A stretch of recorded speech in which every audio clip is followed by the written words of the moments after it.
Outside of the walls of this North Shore gym, a bitten netball battle is playing out in the public arena. But inside the Silver Ferns bubble, a sense of clarity and purpose has returned. The team has assembled in Auckland this week for a 4-day camp ahead of next week's Constellation Cup series against Australia. It comes after the employment dispute between Netball New Zealand and Dame Nolene Taurua took another dramatic turn last week, with the head coach sidelined for the rest of the year. Interim coach Yvette McCausland-Durie says the team is focused on tuning out the external noise and uniting with a sense of purpose. Look, it is, and I keep talking about a workplace, and we're a workplace. We just happen to be open to everybody to see the workplace, but there are a few workplaces that don't have challenge, and you don't always have to get on with everybody, but there's a real unity within this group about purpose and a real unity about understanding their role, the power that they bring to that role, and everybody has a respect for what people bring. You can have a different opinion, but still walk aligned, and that's the key for us. It's the second time McCausland-Durie has answered the SOS call for the Ferns.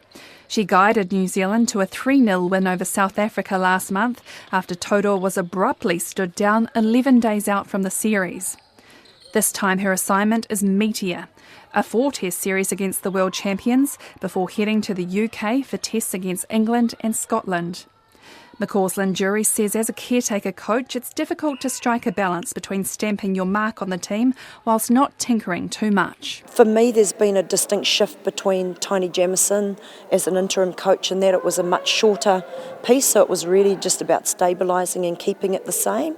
This piece, I think, for me, not changed as much, but just looking at simplifying and bringing a bit more of myself rather than, hey, what have you done before, let's stick with that. After opting for rotating captains for the South Africa series, defensive duo Karen Berger and Kelly Jackson have been appointed captain and vice-captain for the remainder of the year. Berger says having certainty in the leadership group has helped provide stability for the team. In terms of certainty and knowing where we're going forward, definitely there. And obviously there's that mental certainty that we have now that's now being able to be reflected physically as well. Lots of mess going around in people's heads over the last series, going up and down, back and forth and trying to figure things out, whereas with more certainty now actually we can just move on and be sure that we're actually performing coming Con Cup. The playing group have faced stinging criticism from the public for the coaching saga.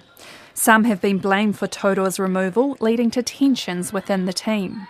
Berger says her role as leader is to unite the group and ensure all players are heard. For us, obviously, we can't control that, and the information that's put out there obviously will shape those opinions, and we can't control that either. What we can control is what we do here, and if we go into a series and we don't perform, that's creating way more scrutiny on us than what we currently have already. So we need to control what we can, and we need to be able to go perform out there. It's been a testing time for everyone, obviously, and these last couple of months have weighed on us heavily, mentally and emotionally, but it's up to us as leaders, both me and Carden and Kate and Grace as well, to kind of redirect the energy back onto the netball court and make sure everyone's okay as well and feels supported off the court.